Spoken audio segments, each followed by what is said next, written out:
أعوذ بالله من الشيطان الرجيم بسم الله الرحمن الرحيم وقرن في بيوتكن ولا تبرجن تبرج الجاهلية الأولى وأقمنا الصلاة وآتينا الزكاة وأطعنا الله ورسوله إنما يريد الله ليذهب عنكم الرجس أهل البيت ويطهركم تطهيرا۔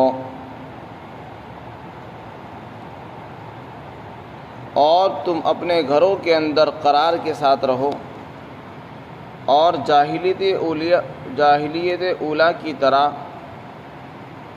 بے پردہ نہ پھرو اور نمازوں کو قائم کرو، زکوٰۃ ادا کرتی رہو اور اللہ اور اس کے رسول کی فرمانبرداری اختیار کرو۔ اللہ تعالیٰ تو صرف یہ چاہتا ہے کہ تم سے اے نبی کے گھر والوں گندگی کو دور کر دے اور تم کو مکمل طور سے پاک کر دے۔ ازواج مطہرات یعنی نبی کی بیویاں، آپ علیہ السلام کی بیویوں کو ازواج کہتے ہیں۔ تو ازواج مطہرات کی کچھ خصوصی فضیلتیں بیان کی جا رہی ہیں۔ اس سے پہلے بھی فضائل بیان کیے گئے، اب یہاں ان کو ایک حکم دیا گیا ہے جس کا مقصد عفت اور پاک دامنی ہے، ان کو پاک اور صاف رکھنا، معاشرے کو بھی پاکیزہ بنانا اور گھروں کو بھی پاکیزہ بنانا۔ فرمایا کہ تم اپنے اپنے گھروں کے اندر رہا کرو۔ قرن کے معنی آتے ہیں اپنے گھروں کے اندر رہنا، قرار کے ساتھ اطمینان سے اپنے گھروں میں رہنا۔ فی بیوتکن، اپنے گھروں کے اندر رہو۔ اس آیت میں گھر میں رہنے سے کیا مراد ہے؟ مفسرین نے لکھا ہے کہ اس میں شریعت نے اپنا اصل مقصد بیان فرمایا ہے۔ شریعت کی منشا یہ ہے اور اللہ یہ چاہتا ہے کہ جتنے بھی ازواج ہیں خصوصیت کے ساتھ اور امت کی جتنی بھی عورتیں ہیں، تمام مسلم عورتیں اپنے اپنے گھروں کے اندر رہیں۔ یہ پردے کا اعلیٰ درجہ ہے اور یہی اصل مقصود ہے عورتوں سے، یعنی عورتیں مردوں کی نظروں سے، ان کی نقل و حرکت مردوں کی نظروں سے چھپی رہے، مستور رہے۔ یہ جبھی ہو سکتا ہے کہ جب عورتیں چار دیواری کے اندر رہیں یا لٹکے ہوئے پردوں کے اندر رہیں یا اپنے خیموں کے اندر بند رہیں۔ اگر عورتیں سڑکوں پر پھریں گی یا ادھر ادھر گھومیں گی تو اس سے اصل مقصد شریعت حاصل نہیں ہو سکتا اور معاشرہ پاکیزہ نہیں ہوگا۔ تو شریعت چاہتی یہ ہے کہ عورتوں کا اصل مقام ان کا گھر ہے۔ شریعت نے عورت کو جو اس کا مقام دیا ہے وہ اس لیے دیا کیونکہ شریعت چاہتی ہے، اللہ نے جو عورت کو بنایا ہے وہ خاندانوں کی تعمیر کے لیے بنایا ہے، گھروں کی تعمیر کے لیے اللہ نے عورت کو پیدا فرمایا ہے۔ باہر کی دنیا کو سجانے کے لیے اللہ نے عورت کو نہیں بنایا بلکہ اس کے لیے مردوں کو پیدا فرمایا۔ مردوں کی ذمہ داری ہے کہ وہ باہر کے کاموں کو دیکھیں اور عورتوں کی ذمہ داری ہے کہ وہ اپنے گھروں کو بنائیں، خاندان کو سنواریں، اولاد کی تربیت کریں اور ان پر نظر رکھیں۔ ان کی تعلیم اور تربیت کا بندوبست کرنا یہ عورتوں کی ذمہ داری ہے۔ تو عورتوں کا اصل فرض ہے گھر میں رہنا، خاندان کو بنانا، گھریلو کام کرنا اور بچوں کی بہترین تربیت کرنا، اور شوہر کے لیے آسانیاں اور آرام فراہم کرنا، یہ ان کی فرائض میں داخل ہے۔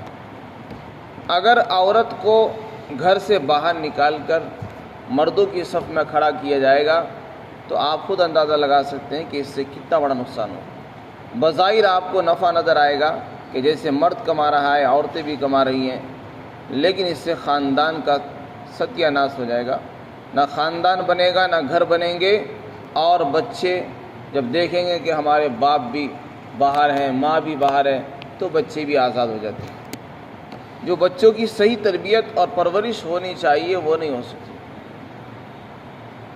تو اللہ تعالیٰ نے جو حکم دیا ہے وہ بالکل حکمت کے عین مطابق ہے، کیونکہ اللہ نے اس دنیا میں انسانوں کو بنایا ہے، عورت کا بھی وہی خالق ہے، مردوں کا بھی وہی خالق ہے، تو پیدا کرنے والا وہی ہے، قانون بنانے کا بھی حق اسی کو ہے اور لوگوں کو بھی اسی کے قانون پر چلنے کا حق ہونا چاہیے اور چلنا چاہیے۔ اس لیے کہ جو بناتا ہے کسی چیز کو اس کے قوانین اسی کے مناسب ہوتے ہیں۔ وہ جانتا ہے کہ اس کی کمزوری کیا ہے، اس کی صلاحیتیں کیا ہیں، اس کا مقصد کیا ہے۔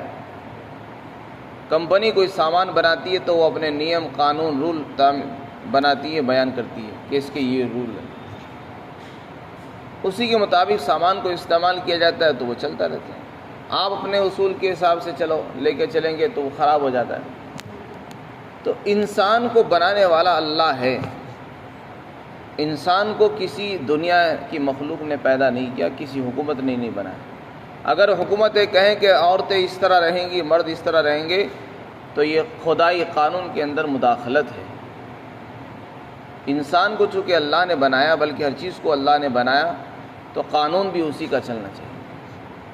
اگر اس کے قانون پر آپ عورت کو چلائیں گے تو زندگی میں سکون آئے گا اور آپ کی زندگی بھی جنت بن جائے گی۔ اور آپ چاہو گے کہ یورپ، یہود اور نصارہ کے بنائے ہوئے طور طریقے کے مطابق ہم اپنی زندگیوں کو ڈھالیں، اپنی عورتوں کو یہود اور نصارہ کے طریقے پر چلائیں، تو پھر آپ خاندان نہیں بنا رہے، آپ اپنے خاندانوں کو برباد کر رہے ہیں اپنے ہاتھوں سے۔ قرآن نے فرمایا کہ اپنے گھروں میں رہو، یہ پردے کا اعلیٰ درجہ ہے، یہی اصل ہے۔ اس کا مقصد یہ ہے کہ اس کا مقصد صرف اتنا نہیں کہ بس عورت کا بدن چھپ جائے کپڑوں سے، نہیں، بدن بھی چھپے، اس کے کپڑے بھی نظر نہ آئے، اس کی چھاؤ بھی نظر نہ آئے کہ وہ عورت کہاں رہتی، کون ہے، کیسی ہے۔ یہ اصل پردہ ہے۔ یہ جبھی ہوگا جب چار دیواری کے اندر لٹکے ہوئے پردوں کے اندر، وہ خیموں کے اندر محفوظ رہے گی، کہ کسی کو اس کی جھلک بھی نظر نہ آئے کہ عورت ہوتی کیسی ہے اور وہ کیسی ہے، کیا قد ہے اس کا، لمبائی کیا ہے، نشیب و فراز کیا ہے، کچھ بھی کسی کو پتہ نہ چلے۔ یہ اعلیٰ درجہ پردے کا۔ لیکن اس کا یہ مطلب نہیں کہ عورت کے لیے گھر سے باہر نکلنا حرام اور ناجائز ہے، بلکہ قرآن کریم میں اسی آیت میں اللہ نے اشارہ فرما دیا کہ چونکہ عورتوں کے لیے بھی ضروریات ہیں، تو ضرورت کے موقعوں پر قرآن نے بھی اس کا استثناء فرمایا، اور رسول اللہ کے عمل سے بھی یہ بات معلوم ہوتی ہے، اور صحابہ کا بھی اجماع ہے کہ عورتوں کے لیے باہر نکلنے کی اجازت ہے، لیکن ضرورت کے موقع پر۔ ضرورت کے موقع ہمیشہ مستثنیٰ ہوتے ہیں۔ چنانچہ قرآن نے فرما دیا کہ دیکھو زمانہ جاہلیت میں جیسے عورتیں کھلی پھرتی تھیں، بے پردہ گھومتی تھی، زیب و زینت کے ساتھ اپنے بناؤ سنگار کو ظاہر کرتی تھی، مردوں کے سامنے رہتی تھی، اس طرح مت پھرو۔ اس میں اشارہ کر دیا کہ اسلام سے پہلے جو زمانہ تھا اس کو جاہلیت کہتے ہیں، اور جاہلیت اولیٰ فرمایا۔ اس میں اشارہ بھی کر دیا کہ ایک جاہلیت تو وہ تھی جو اسلام سے پہلے تھی، ایک جاہلیت اور آنے والی ہے، تو لہذا تم اس جاہلیت کا آغاز کرنے والے نہ بنو۔ جیسے عورتیں اس زمانے میں پھرتی تھی کھلی ہوئی اور پردہ نہیں ہوتا تھا، اور اپنے بناؤ سنگار کو لوگوں کے سامنے، مردوں کے سامنے ظاہر کیا کرتی تھی۔ مفسرین نے لکھا ہے، حضرت مفتی شبیر صاحب فرماتے ہیں کہ آج ہم اس زمانے میں جو جاہلیت دیکھ رہے ہیں، عورتیں بے پردہ پھر رہی ہیں، بس یہ اسی کا اشارہ ہے، اور وہی جاہلیت اخری ہے جس کو قرآن کریم میں اشارہ موجود ہے۔ تو قرآن کے اس انداز سے پتہ چلتا ہے کہ عورت کے لیے باہر نکلنے کی اجازت ہے ضرورت میں، لیکن اپنی زینت کو، اپنے کپڑوں کو ظاہر نہیں کرے گی، دکھائے گی نہیں، اپنے میک اپ کو اور اسی طرح زیورات کو، بناؤ سنگار کو وہ غیر مردوں کے سامنے چھپا کر رکھے گی، اور خوشبو لگا کر نہیں نکلے گی، اور بجنے والے جو زیورات ہیں ان کو ظاہر نہیں کرے گی، نہ اس کو بجائے گی، بلکہ وہ پردے کے ساتھ برقعے میں یا سر سے پاؤں تک کسی چادر کے اندر لپٹ کر نکلے گی۔ چنانچہ یہ رسول اللہ کے عمل سے بھی معلوم ہوتا ہے۔ غزوات کے اندر آپ صلی اللہ علیہ وسلم اپنی بیویوں کو سفر میں لے جایا کرتے تھے۔ حجۃ الوداع کے موقع پر آپ صلی اللہ علیہ وسلم نے ازواج کو بھی حج کرایا، اور آپ کی ازواج نے بھی حج کیا۔ تو حج اور عمرے کے لیے ان کا جانا، اور غزوات میں، لڑائیوں میں، جنگوں میں ازواج مطہرات کا جانا، اور دوسرے سفروں میں جانا، یہ حدیثوں سے ثابت ہے اور آپ کے عمل سے بھی ثابت ہے، اور صحابہ اکرام کا بھی اس پر اجماع رہا ہے۔ تو اس کا یہ مطلب نہیں کہ عورتیں گھر ہی میں رہیں گی، اس کو باہر نکلنے کی بالکل اجازت نہیں، اجازت ہے لیکن ضرورت کے موقع پر۔ اسی طرح احادیث سے یہ بات بھی پتہ چلتی ہے کہ آپ صلی اللہ علیہ وسلم کے زمانے میں بھی اور آپ کے بعد بھی ازواج مطہرات اپنے والدین کی ملاقات کے لیے اور اپنے رشتہ داروں کی تیمارداری کے لیے اور ان کی عیادت کے لیے اور کسی کی تعزیت کے لیے گھروں سے نکلا کرتی تھی۔ کوئی بیمار ہے اس کی بیمار پرسی کے لیے، کوئی کسی کے یہاں انتقال ہوا، حادثہ پیش آ گیا تو اس کی تعزیت کرنے کے لیے، اور اسی طرح اپنے والدین سے ملاقات کے لیے وہ اپنے گھروں سے جایا کرتی تھی۔ تو گھروں سے نکلنے کی اجازت ہے، لیکن اس میں پردہ ہوگا، برقعے کے ساتھ نکلے گی، لیکن وہ مجبوری کا پردہ ہے۔ اصل پردہ یہی ہے کہ عورت اپنے گھر میں چار دیواری کے اندر رہے، اور اگر باہر نکلنا ہو تو چادر کے ساتھ نکلے۔ وَأَقِمْنَا الصَّلَاةَ، پھر دوسرا حکم ارشاد فرمایا کہ نمازوں کو قائم کرو۔ ازواج کو خاص طور سے خطاب کیا۔ نماز کا حکم صرف ازواج کے لیے نہیں ہے بلکہ ساری عورتوں کے لیے، لیکن خطاب جو نبی کی عورتوں کو دیا جا رہا ہے وہ در حقیقت اہتمام کی طرف اشارہ ہے کہ تم چونکہ عام عورتوں کی طرح نہیں، تمہارا مقام بہت اونچا ہے، تمہیں ان اعمال کا بہت زیادہ اہتمام کرنا چاہیے۔ جتنا اہتمام اور عام عورتیں کرتی اس سے کئی گنا زیادہ تم کو ان اعمال کا اہتمام کرنا چاہیے، کیونکہ تمہارا تعلق اور نسبت نبی کے گھرانے سے، تمہارا رشتہ نبی سے جڑ چکا ہے، لہذا تمہارا ہر عمل اور انسانوں کے مقابلے میں اعلیٰ درجے کا ہونا چاہیے۔ ہمیں نمازوں کو قائم کیجیے، اور اسی طرح فرمایا زکوٰۃ بھی دیتے رہو۔ عورتوں کے اوپر زکوٰۃ ہوتی ہے، تو یہ نہیں کہ بس زیورات تو وہ پہن رہی ہیں، استعمال بھی خوب کر رہی ہیں، کہیں کہیں تولہ سونا ہے، چاندی ہے، لیکن زکوٰۃ نکالنے کی کوئی خبر نہیں، نہ کوئی فکر ہے۔ سب کام، سب ذمہ داری یہ شوہر کے اوپر ڈال رکھی ہے، یا اور دوسری چیزوں کی ذمہ داری ڈال رکھی ہے۔ جب زیورات پہنتی ہیں تو زکوٰۃ بھی نکالنا کا حکم انہی کے اوپر ہے، اور زکوٰۃ بھی انہی کو نکالنی چاہیے۔ شوہر اگر نکال دے تو اس کا احسان ہے، لیکن زکوٰۃ واجب ہوتی ہے مالدار پر۔ اگر عورتیں مالدار ہے تو انہی کے مال میں واجب ہوگی اور انہی کو نکالنا چاہیے۔ وَأَطِيعْنَا اللَّهَ وَرَسُولَهُ، آگے فرمایا اللہ اور اس کے رسول کی اطاعت کرتی رہو۔ اللہ اور اس کے رسول نے جو احکامات دیے ہیں ان کی فرما برداری کرتے رہو، ان کے خلاف کرو گی تو نقصان ہو جائے گا۔ پھر آگے یہ سارے 5 احکامات ہیں جو دین کے اہم احکام ہیں عورتوں کے لیے۔ اللہ نے یہ 5 حکم بیان کرنے کے بعد فرمایا کہ دیکھو اللہ تعالیٰ تو یہ چاہتا ہے کہ تم کو، اے نبی کی گھر کی عورتوں، تم کو پاکیزہ بنائے، تم کو گندگی سے دور کر دے۔ رجس کے معنی گندگی کے بھی آتے ہیں، گناہ کے بھی آتے ہیں۔ یہاں گناہ مراد ہے، یعنی اللہ تمہیں گناہوں سے، بے حیائی سے، گندگیوں سے اور ہر معصیت سے بچانا چاہتا ہے، اور وہ جبھی ہوگا جب ان احکام پر عمل ہوگا۔ پردے کا اہتمام، غیر محرم مردوں سے بات کرتے وقت نزاکت نہ ہو، نرمی نہ ہو، روکھاپن ہو، اور اس میں نرمی بالکل نہ ہو۔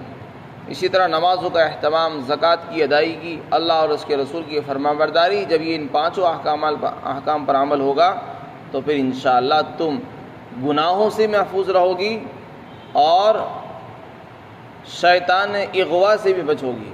شیطان کے متعلق آتا ہے کہ عورت جو ہے چھپانے کی چیز ہے، لیکن جب عورت باہر نکلتی تو شیطان اس کو گھور گھور کر دیکھتا ہے، تاکتا ہے۔ وہ اسی انتظار میں رہتا ہے کہ اس کو اغوا کرے، اس کے ذریعے اور لوگوں کا شکار کرے۔ تو فرمایا کہ جب عورت ان احکام پر عمل کرے گی تو شیطانی اغوا سے بچی رہے گی اور انسانی اغوا سے بھی بچے گی۔ نہ اس کو شیطان اغوا کرے گا، نہ انسان اغوا کریں گے۔ وَيُطَهِّرَكُمْ تَطْهِيرًا، فرمایا تمہیں بالکل پاک کرنا چاہتا ہے۔ جب انسان ان احکام پر عمل کرے گا تو اللہ تعالیٰ اس کو پاکی حاصل عطا فرمائیں گے۔ اہل بیت کسے کہتے ہیں؟ اہل بیت کے معنی گھر والے، یہاں مراد نبی کے گھر والے، جس میں آپ صلی اللہ علیہ وسلم کی بیویاں داخل ہیں۔ بعض علماء نے فرمایا کہ اس میں ان کی اولادیں بھی داخل ہیں۔ چنانچہ ایک مرتبہ اللہ کے رسول گھر سے باہر تشریف لے گئے، آپ کے پاس ایک چادر تھی، آپ نے اس کو اوڑھ رکھا تھا۔ حضرت حسن تشریف لائے، آپ نے ان کو بھی اپنی چادر میں لے لیا۔ حسین آئے، ان کو بھی اپنی چادر میں ڈھانپ لیا۔ پھر حضرت فاطمہ آئی، ان کو بھی چادر میں چھپا لیا۔ پھر حضرت علی آئے، ان کو بھی چھپا لیا، اور یہ فرمایا کہ یہ سب میرے اہل بیت ہیں۔ یہ آیت تلاوت فرمائی کہ اللہ یہ میرے گھر والے ہیں، ان کی حفاظت فرمائے۔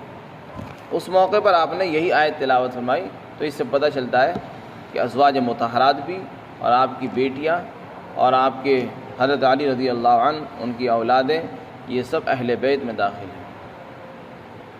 اللہ تعالی ہم سب کو عمل کی توفیق عطا فرمائے۔ وآخر دعوانا الحمدللہ رب العالمین۔